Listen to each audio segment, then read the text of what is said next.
Sudan forces fire tear gas as protesters head to Presidential Palace Khartoum. December 25. Reuters. Protesters opposed to military rule reached near the presidential palace in the Sudanese capital on Saturday for the second time in a week, television images showed, despite heavy tear gas and a communications blackout.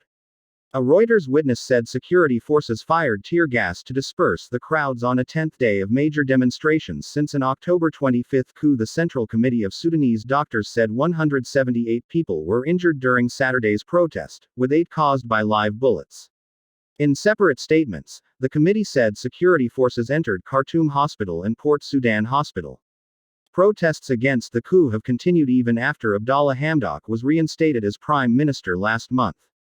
The demonstrators have demanded that the military play no role in government during a transition to free elections. A week ago, demonstrators began a sit-in at the gates of the palace before being dispersed. But on Saturday they were met with by security forces and turned back. Internet services were disrupted in the capital, and residents were unable to make or receive phone calls, the witnesses said, while soldiers and rapid support forces blocked roads leading to bridges linking Khartoum with Omdurman, its sister city across the Nile. Service began to return for at least some users late on Saturday. Some people managed to post images on social media showing protests in several other cities, including Madani and Atbara. In Omdurman, security forces fired tear gas at protesters near a bridge connecting the city to central Khartoum, another Reuters witness said.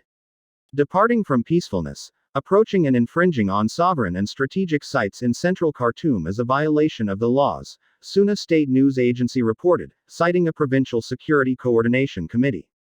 Chaos and abuses will be dealt with, it added. Protesters in Khartoum chanted, "Close the street. Close the bridge. Burhan, we will come straight to you," referring to military leader and Sovereign Council head Abdel Fattah al-Burhan. UN Special Representative to Sudan Volker Perthes urged Sudanese authorities not to stand in the way of Saturday's demonstrations. Freedom of expression is a human right. This includes full access to the internet. According to international conventions, no one should be arrested for intent to protest peacefully, Perthes said. The military could not immediately be reached for comment. Sources told Reuters they heard gunshots in the vicinity of the offices of UNAMID peacekeepers in Darfur on Saturday morning. Last Sunday, hundreds of thousands of people marched to the presidential palace and security forces fired tear gas and stun grenades to disperse protesters. 48 people have been killed in crackdowns on protests against the coup, the Central Committee of Sudanese doctors said.